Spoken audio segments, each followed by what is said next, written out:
అనుదినమన్న శ్రోతలకు మన ప్రభువును రక్షకుడై ఉన్న యేసుక్రీస్తు యొక్క సరిసాటి లేని మహా గొప్ప పరిశుద్ధమైన నామమునందు శుభములు. నేడు 2025 సంవత్సరము ఆగస్టు మాసము 18వ తారీఖు సోమవారం నాటి ధ్యానాంశము. ప్రార్థించు వారును ప్రార్థనను ఆలకించువాడును. 65 కీర్తన 2వ వచనమందు ప్రార్థనను ఆలకించువాడా సర్వ శరీరుని యొద్దకు వచ్చేదరు. మన ప్రభువునకు అనేక పేర్లు కలదు. అందులో ఒకటి చక్కటి మధురమైన పేరు ప్రార్థనను ఆలకించువాడు అనుటే ఉన్నది. ఆయన ప్రార్థనను ఆలకించువాడు మాత్రము కాదు, ప్రార్థనకు జవాబు ఇచ్చువాడు కూడాను. ప్రార్థనకు జవాబును ఇచ్చేదును అని ప్రభు దయచేసి ఉన్న వాగ్దానములను చూడుడి. అతడు నాకు మొరపెట్టగా నేను అతనికి ఉత్తరం ఇచ్చేదను, శ్రమల్లో నేను అతనికి తోడై ఉండేదను, అతన్ని విడిపించి అతన్ని గొప్ప చేసేదను. 91 కీర్తన 15వ వచనం. నీ విమోచకుడును ఇశ్రాయేలు పరిశుద్ధ దేవుడినైన యెహోవా ఇలాగు సెలవిచ్చున్నాడు, నీకు ప్రయోజనము కలుగునట్లు నీ దేవుడైన యెహోవానగు నేనే నీకు ఉపదేశము చేసేదను, నీవు నడవలసిన త్రోవను నిన్ను నడిపించుదును. యెషయా గ్రంథము 48వ అధ్యాయం 17వ వచనం. అప్పుడు నీవు పిలువగా యెహోవా ఉత్తరమిచ్చును, నీవు మొరపెట్టగా ఇదిగో ఆయన నేనున్నాను అనును. యెషయా గ్రంథము 58వ అధ్యాయము 9వ వచనం. వారు వేడుకొనక మునుపు నేను ఉత్తరమిచ్చేదను, వారు మనవి చేయుచుండగా నేను ఆలకించేదను.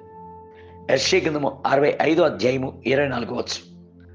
నాకు మొరపెట్టుము, అప్పుడు నేను నీకు ఉత్తరం ఇచ్చేదను, నీవు గ్రహింపలేని గొప్ప సంగతులను గూఢమైన సంగతులను నీకు తెలియజేతును అని ప్రభు వాక్కును ఇచ్చుచున్నాడు. ఇర్మీయా గ్రంథం 33వ అధ్యాయము 3వ వచనం. ప్రార్థనను ఆలకించుచున్న ప్రభు తానే ఆసక్తితో ప్రార్థించువాడు అను సంగతిని ధ్యానించుచున్నప్పుడు అది ఆశ్చర్యంగా ఉన్నది.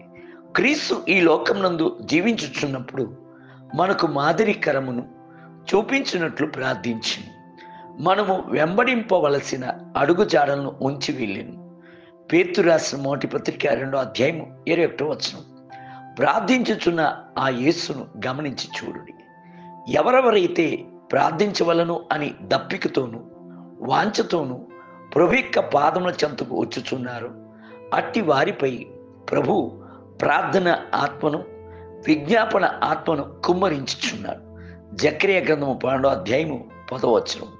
పరిశుద్ధాత్ముడు కూడాను వారితో కలిసి ఉచ్చరింప సఖ్యము కాని గొప్ప మూలుగులతో గోజాటకు ప్రారంభించుచున్నాడు.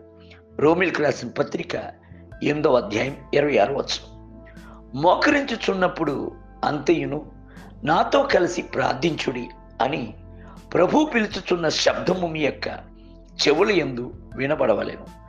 ఏకాంతమునందు ప్రార్థించుచున్నప్పుడు మీరు సొమ్మసిల్లిపోవచ్చును, అయితే క్రీస్తుతో కలిసి ప్రార్థించుచున్నప్పుడు అట్టి ప్రార్థన మిగుల శక్తి గలదై ఉండును. ప్రభు సెలవిచ్చుచున్నాడు, మీరు ఒక గడి అయినను నాతో కూడా మేల్కొని ఉండలేరా? మీరు శోధనలో ప్రవేశింపకున్నట్లు మెలకుగా ఉండి ప్రార్థన చేయుడి. ఆత్మ సిద్ధమే గాని శరీరము బలహీనమైనది. మత్తయి సువార్త 26వ అధ్యాయము 41 మరియు 42 వచనం. దేవుని బిడ్డలారా, మీ యొక్క జీవితము రూపాంతరము చెందినట్లు మీరు ఒక బలమైన ప్రార్థనా యోధులుగా మార్చబడవలను అంటే యేసు తట్టు తేరి చూడుడి. ఆయనే ప్రార్థించుటకును ఉపవాసముండి గోజాటకును మనకు మాదిరికరమైన వాడు.